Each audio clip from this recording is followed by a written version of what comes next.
Hi, welcome to the Wisdom Years. I'm Wayne Morrison.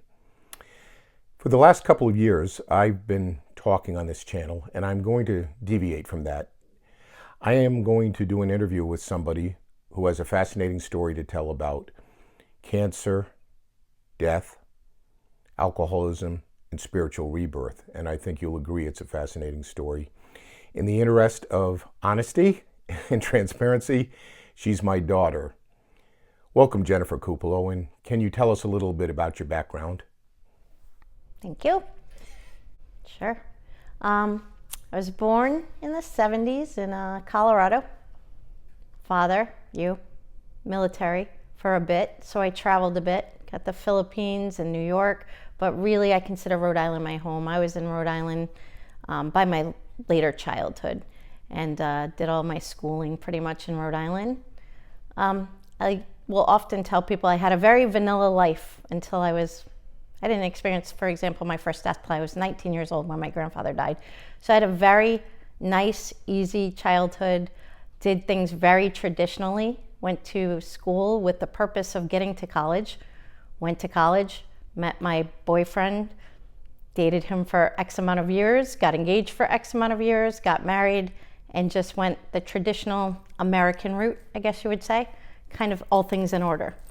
Bought the house, had the kids, all that kind of thing. Now, at some point, your father, that would be me, told you a story about what he described as an NDE, a near-death experience that happened to him when he was a teenager. Could you tell us a little bit about that and how you reacted to that at the time? I'm sure you've referenced this on your previous videos, but I think your occupation is important here. And when I tell your story, I actually will preface with, don't forget, my dad's ex-military and also a police officer for so many years, and non-religious.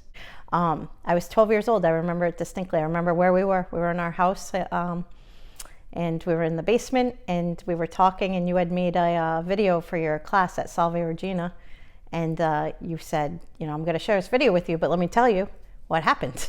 And I remember being like, wow, this is my dad telling me this versus, my soft and cuddly kind of mom.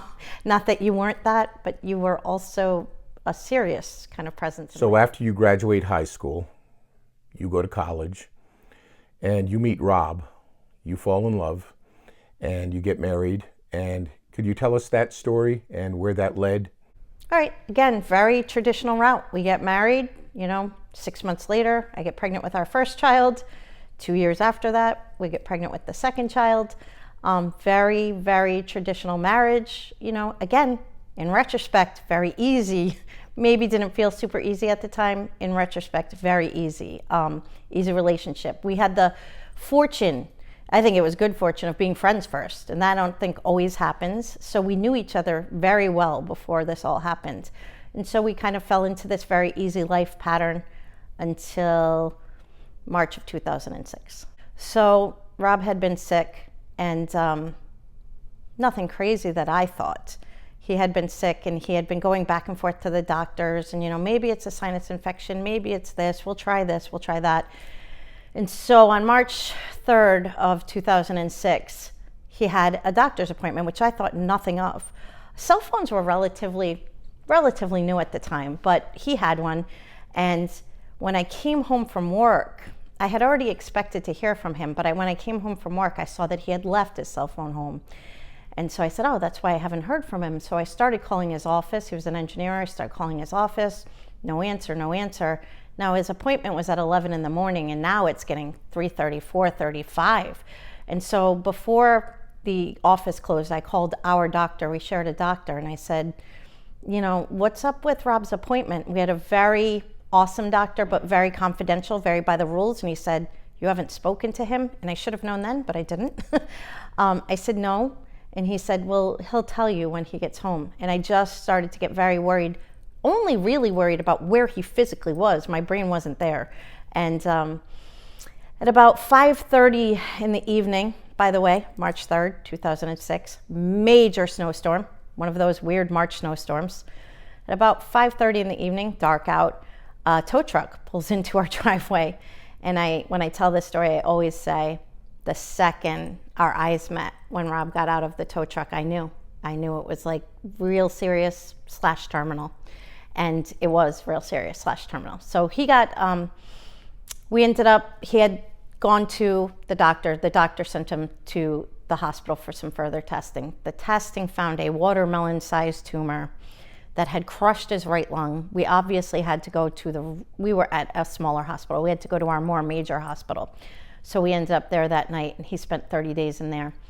And, immediately they start the blood work, and his doctor said, listen, we're going to test you for this very rare cancer. It's a pediatric cancer. You're not going to have it. He has it.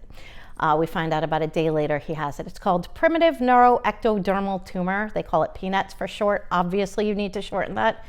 I believe his life expectancy was 20% at the time. But he was 39 and I was 8 years younger. So very naive. I had this very easy, again, vanilla life. And I thought, we're just going to fight it and win. And it just didn't turn out that way. This concludes part 1 of my interview with Jennifer Kupalo. Please join us again next week and in the following episodes for the conclusion of this amazing story